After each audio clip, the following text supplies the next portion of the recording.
Hi there. Welcome here on a rainy Friday here in Maryland. Welcome to Today at the Races. I, of course, am Callie Franco. And, of course, we've got Keith Fustel with us as per usual. A couple prices last Sunday, Keith, but the biggest one was Captain Quint at $26.40 for Mikey Gorham, who gave it that. Captain Quint gave him his second winner of the day on Sunday with Carol Cedeno on top. Kind of, we ended with a little bit of rain, a little sloppy Yep. track. We're back at it. Captain Quinn, we had talked about it on the morning show. We weren't going to leave that one out of the exacta.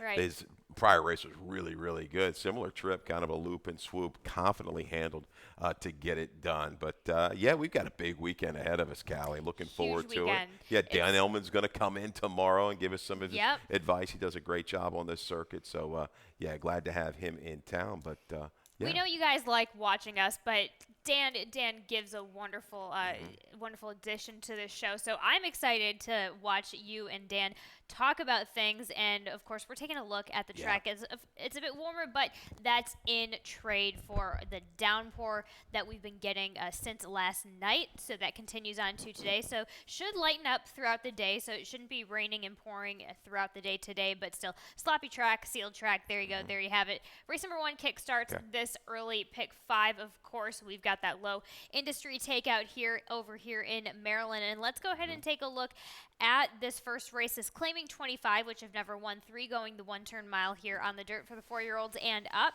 Keith, you and I both land on the number 3, Filippo, for Jamie Ness and Jamie Rodriguez. Probably, no doubt about it, going to take it to the lead. Yeah, I would think. But Auspicious Lad is pretty quick early as well. He's a big horse, kind of a lumbering horse. Yes. Maybe Filippo will decide to be even a little bit more aggressive or he'll rate.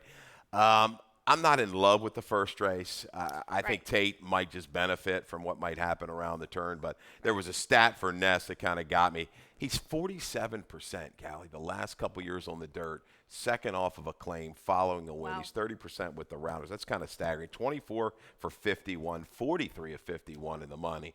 Shorter field, will go. Did not beat a lot last time. That's why I'll throw him there, but I think Tate is the one that's going to be rumbling, bumbling, and coming after him here through the lane. There you go, and I like Tate at the spot a little bit better, of course. But race number 2 kicks off the early pick 5. Keith, we've got your ticket lined up. Let's go ahead and take a look at your ticket here today to start off the early pick 4 that starts in race number 2. Hopefully followed along on Sunday. We caught that one. I think 24 got you 180, so that we'll take it, right? It's not too bad. I had to eke out a little photo in that last leg, but see if we can get it again. 1-5-6-8. Here you go. Why not? I think there's 4 horses legitimately. Yeah, could win race 2. Out on a limb, singling Need of Marker might be a little bit lower than that 7-2 morning line, but boy, she gets a little jump up in class after an impressive win. 2 deep in the 4th, Callie. Dixie Draw. And the 5 Boss Logic. We will show a video on Frosted Indian, the other Ness runner, who will most likely be the pace setter in race 4. Race 5, 4, 5, 6, 7, 8, 9. Yeah, who do you like? If you can get the all button, go ahead and do it. It's that wide open in race number 5. It is. So we'll see what I do with race number 5 in my early pick 6. But Keith, you go 6 wide for a $24 ticket to get things going, and it starts in this claiming 5,000 for the girls 4 years old and up. Going 6 furlongs on the dirt. Scratch in the 4 Lucky Lizzie and scratch in the 7 Bahama Pearl. Keith, you land on the number 1 Shackleford County, and why not for Claudio Gonzalez? Gets Diomar Ortiz. Gets to be nice on that rail. I don't mind the rail position for this filly here today. Yeah, she's handled the off track. She's 3 of her last 5. Claudia Barnes still a little chilly. She's been the one consistent thing, really, one of the more consistent things in this barn, coming back off of a win for Open Nickel. Got to go an extra 16th of a mile. But, boy, she's got positional speed. And the last time she was very patiently handled, was loaded, shifted out, and came on. I think if a horse like Dulce Cara wants to kind of go, she can go ahead and sit if need be. I just like the consistency. Dancer's Melody, a little drop after a good effort. The 6 furlongs, I think, is a little bit better distance for her. So Kieran's loaded in here, just not a lot to really separate, I think, these 4 horses. Gold Time Vixen back shortening up. Big number 2 back. Just a little leery of her. Hence, though, I'm going to be safe and play all four of these horses, 1, 5, 6, and 8 in the early pick four. But I think Shackelford County, I just like the form. She's maintaining it for Claudio. Right. I was just going. I took a stab at a little bit of a price with Gold Time Vixen. Mm-hmm. Why not? Just because coming back to that 6 furlong distance with such an impressive performance two back. So I'm kind of equating that. We get the drop down. A lot of things help with her, but you can't deny Shackelford County as Keith Fusel goes 1-8-6-5 there at the start of the early pick four. Race number 3 is a claiming 20,000 for the straight 3-year-olds going 5.5 on the dirt. That also starts my Rainbow Pick 6. Let's take a look. I also go 4 wide in race number 5, but that Rainbow Pick 6 starts in this third race that we're talking about here. I go with 3, 6, and 7. I do go with a bit of the obvious Music Man Sandy for my top selection there. My single, race number 5 in Boss Logic, 2 for 3 on a wet dirt today. Of course, race number 5, wide open affair. I go 4 wide, you go 6 wide. If you can afford to go an all button on a Rainbow Pick 6, go ahead and pick it on that race. Race number 6, 2 and the 5.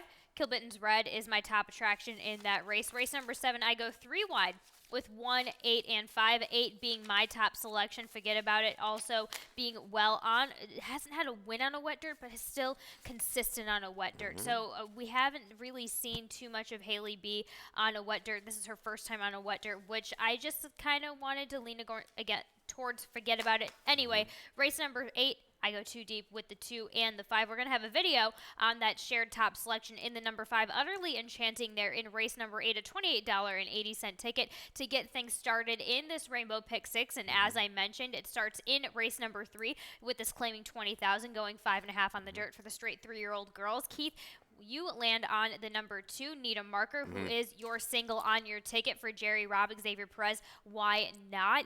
Really, just dropping down, really nice confidence booster last time out.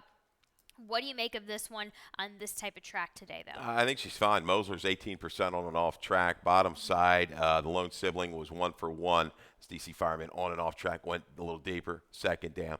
Okay, on and off track. I just think this one put it together last time out. A little excuse off the layoff in that first race back in early January. She keys up against the right kind, Miss Fussy Pants. I just think with the speed, the questionable speed types in here, Fancy Gracie, Inside, Music Man Sandy, there's going to be an honest flow. I just think X-Man gets them right in the catbird seat by the time they hit probably the 5/16 pole and can strike from there. Not worried on this jump up here. Positive move here for Jerry Robb. I just took some chances on some other prices in there, like the number 6 music, or not a price, but just kind of an obvious. I'm going off of this one that already won on the mud 3 back, so I'm just kind of sticking safe with that, and why not? So Wolf of Desire, though, 2 back, Damon Deal DeVico, that maiden just before breaking the maiden. Handled it okay. I'm going to give this one another. I know this one is 0 for 3 on a wet dirt, but I'm going to give this one one more chance to just kind of make a step up. And also, this is second in the barn after the claim for Damon Deal DeVico. 2 for 5 as of late with second after the claim. Yeah, we've got a video of the 3-2. It's an interesting horse. Last Chance Chancey for Jamie Ness. You can't miss this one. Look at the big white face on this runner. Got it done in a very tenacious debut back in December at Parks.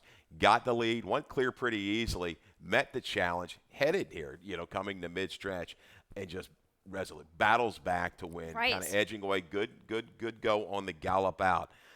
Field was all right, but just showing this, this kind of heart, tenacity in debut makes me think she's going to be right. Lasix on. Breeding suggests okay for a wet track, no doubt about it. And I don't think she necessarily will need the lead. Got a lot out of that debut, given some time. I think she could be tough right back here for Ness. But I'm going to key around Nita Marker for Jerry Robb in the X-Man. Nice, interesting race. Keith also goes 6-3-1 in that third race. Race number 4, it is a starter optional claiming 30,000. Going the 2 turns around the dirt here for the 4-year-olds. And up, scratch the 3, Speak Unity, and scratch the 4, Crochelli. Just leaves us a 4-horse field. I was fighting back between putting Top Boss or Dixie Draw. You go with Dixie Draw for Phil Capuano. Gets Carlos Lopez again.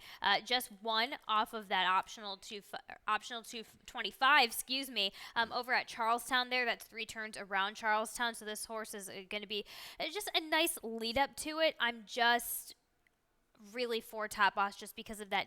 Both of them have nice records on the dirt, but those two recent finishes by Top Boss is really why I'm going for him. Dixie Draw, I think he's going to have to come back, closer to a top. I think he's capable. He is proven on and off track. The Nest runners, they don't want to get engaged in a duel. I mean, Frosted Inning, we'll show a video in a second, I think looks like the legitimate speed. But Boss Logic, again, he's run two big buyer numbers, 89, 87, kind of tower over these horses recently. Can he hold that form and give one more effort? Right. He's going to make the move and do it. I think Dixie Draw, though, can slide into position and do a grinding type of win. Let's look at that video of the one Frosted Indian. Let's go ahead and take a look at that. Just having a bit of a, not quite the stick, not a sticky, it's a little sticky. To me, it was a little sticky of a break, and just having to kind of rush up into it, having to do too much work early on.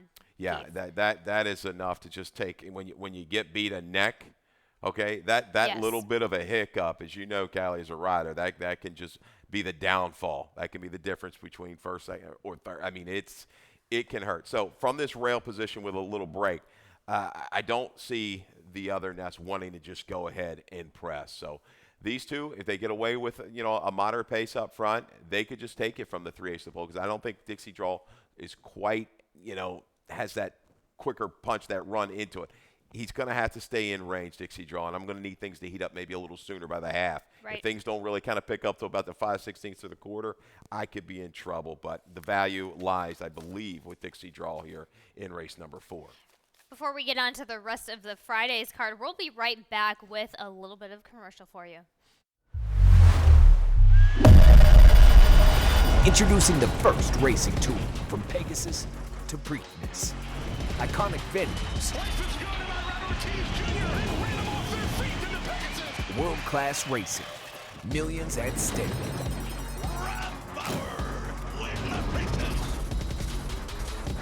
New champions will be crowned. Only at First.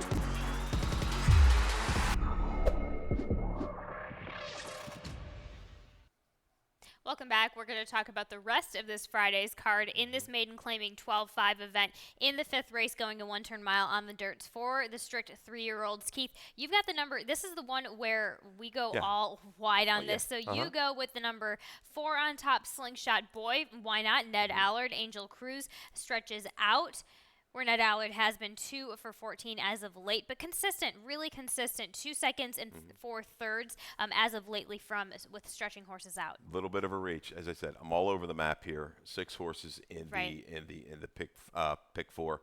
Spectre, I think, from the outside, will go ahead and go. I love the way this horse took all kinds of pressure last time. Fought on gamely, valiantly to the wire for Kieran. I think comes back and just tries to take the initiative. But Slingshot Boy left too much to do last time at 7/8 of a mile on that track on December 30th, which kind of was speed favoring. Stardust, he's come back and run well, improved number. Lasix back on. I think the ability to handle the 1-turn mile. Just looking for a little bit of a price. I think he'll fall through the cracks at that 6 or 8 to 1 range. Very good. And then let's just, it's going to be hard to touch on every single horse, but let's touch a little bit on Foul Nation, because you and I both have this one underneath for Jamie Ness, Jamie Rodriguez. The key race, I'm actually going to go 2 back over here. It just kind of sat off of the pace, got comfortable, and made a nice effort up. To me, just got a little bit tired from going that first time at 2 turns around. Made an aggressive move leaving the 3/8. Broke a little slow that day.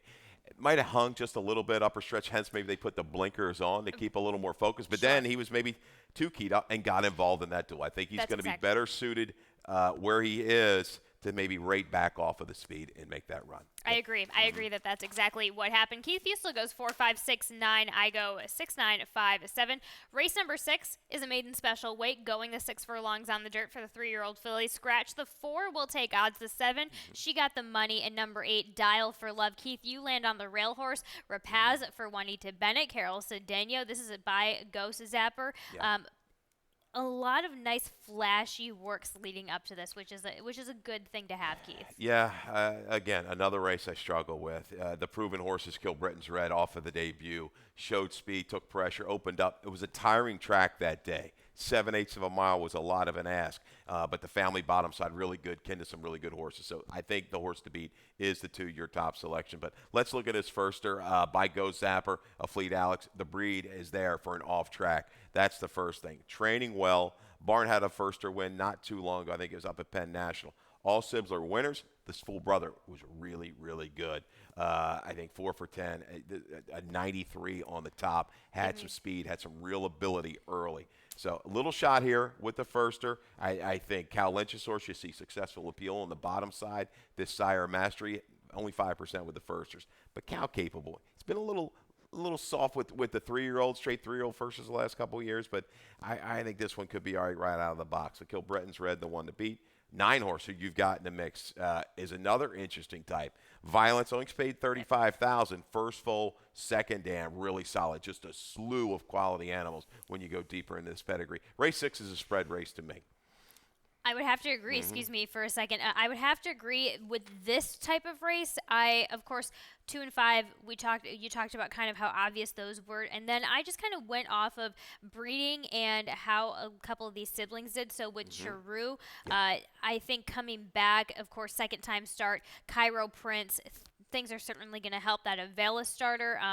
With the only thing that I had against Rapaz is that not only one out of I think 5 other half siblings, only one first time asking, but that's a good thing. The only other thing I didn't like is that this one didn't have a gate work in these last 4 works leading up to a first time start. Then you're coming out of the gate. To me, it's just the situation didn't help. On top of that, it was just a little bit of a tough ask, but I definitely see what you're seeing as far as the breeding goes of being able to handle this type of track. Little today. hunch bet. The mare Harissa, Callie, 6 for 14, big time winner. There we go. She won the Barbara Fritchie. So we've got that kind of race coming up, right? We tomorrow. do tomorrow. Yeah, and so 4th in the Black Eyed Susan. So a little Maryland flair for Rapaz. But a lot of ways to go. I like you, Cheru. A little note. I guess the jock's still riding Olivero, right?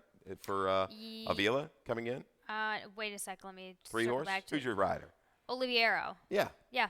They're Coming 4 in. for their Shipping last 4 together. Jockey trainer combo. 5 of their last 8. Pretty strong. Maybe it's a little tell. There we go. Keith Feastel tell there in the 6 in that tough maiden special weight to figure out. But let's go ahead to race number 7 in this allowance, this restricted allowance for going 5.5 for the 4-year-old and up girls. Scratch the 2, Smart Yulee. Let's talk about quickly Targe, your top selection. Of course, Gina Perry, Angel Cruz. This horse has coming back off of a little bit of a layoff, which I think he had a pretty not rough, but pretty decent campaign and to end off 2022. So I like that he's coming back, but he comes back on the slop, which is a track that he likes, Keith, which I think is kind of your angle. Targe, that's it. When the rains came yesterday and today, and we knew this track was going to be sloppy, looking for a little value in a race that, again, was really tough to kind of get through. I think a number of these horses could battle for favoritism. Could be Forget About It. Could be Halle B. I think even I'm Getting There is going to take seriously. I think that horse will lay in there about 4-1, though, when it's all said and done. But Targe has bounced back off of poor efforts in the past, and the thing that's picked her up is the off track. Okay. She goes, she's quick, she's got a post towards the outside. Forget About It, we'll chase her. Maybe she kind of grinds her down late. I'm worried about the blinkers going on, just for the fact that if she misses a beat early at 5.5, she could get shuffled into that turn, and at a shorter price. I'm going to look for a little bit more value here. Summer Odds is a horse I've been chasing. I've always liked this horse. I think if things get really heated up, by a stallion that's by Spicetown, could come rolling late. The thing about Haley B, though, is that I'm not necessarily worried even if she does skip a beat. She was able to come off of the pace, both in breaking her maiden and that effort afterwards. Again, Penn National, but still she got a good experience out of it, which sets her up really well for the position that she's in right now. But let's go ahead and take a look at that video of I'm Getting There and Summer Odds when they teamed up together last time out. Perfect. Yeah, that's great. I'm Getting There is really kind of last couple races woken up and is able to kind of work out, get a seam, and get it done here. Summer Odds down inside needed, I think, that race. Cal just flattening out the last maybe eighth of a mile, 16th of a mile. I should say comes on the outside, but take nothing away. I'm Getting There is in really, really good form, and I think, again, proven on this type of racetrack. Good reach there.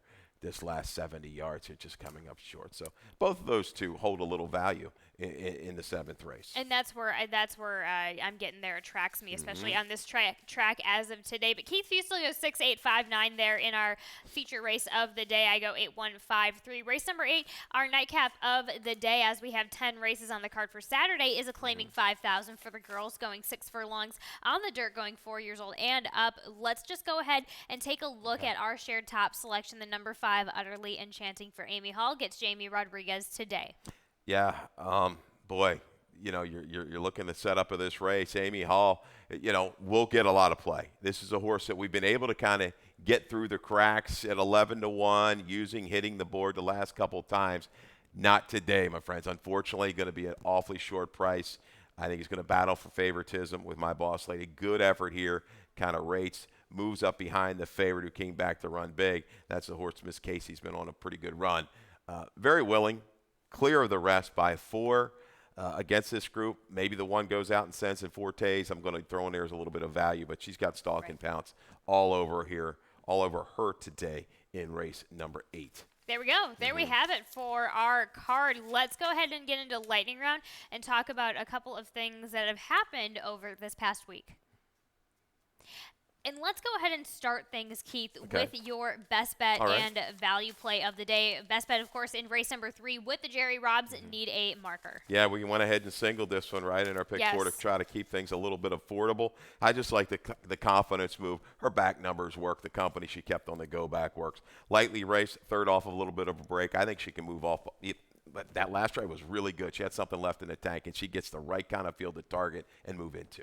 And your value play, of course, is a little bit later in the day, but I believe that's race number 7. Yes, race number 7 in Targe, who's going to be coming back.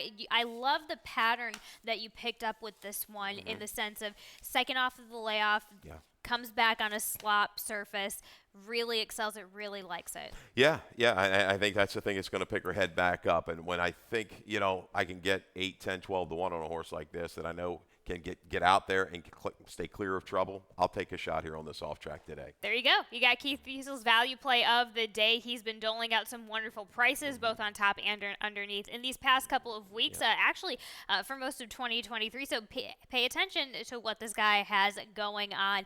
Let's talk about a couple of things that have happened. Unfortunately, a retired Shamrock Stallion, but Rock Slide passed away at age 25 just from natural complications. But he was, before he stood at Shamrock, he was here at the Maryland Stallion Station in Glendon in 2005 for a little bit. So he returned to Shamrock. So he was here in Maryland from 2005 to 2009. He was pensioned in 2016, and but he sired 3 Maryland winners, a 2016 Maryland Sprint, and a winner of the 2009 Nursery, and Willie D. Rocket, winner of the 2017 Turf Starter Handicap. He had more than about 24 runners with earnings in the 6 figures, and nearly 80% of his foals have started, and they've earned an average of more than 52,000. So well done to him, but also well done, of course, to Georgie Hernandez, who got his first U.S. win back on Sunday. That was in the Sunday opener, and on Queen Cadence, just taking on the outside and ran away with it. Absolutely. Pop the top. Let's hope this opens things up for our man Jorge Hernandez. We talked about it. His came up here from South America. We watched him ride for the last couple of years. The guys in the press box that just kind of hang out a little bit and are just degenerates. So we've gotten to know Jorge Hernandez. So good to see him get that win. Passionate fans. And I mean, he's a multiple stakes winning jockey in Chile. So Claudio brought him over, and really he's just through translator Angel Cruz. He was really happy. He's like, I've had 5 seconds in the month, and he just wanted to get the first one out of the way. And that usually what happens. Once you get that first one out of the way, the rest normally comes. So best of luck to him as we continue on through 2023. And we're going to head over to Dave Rodman for some changes and scratches. All right, good luck.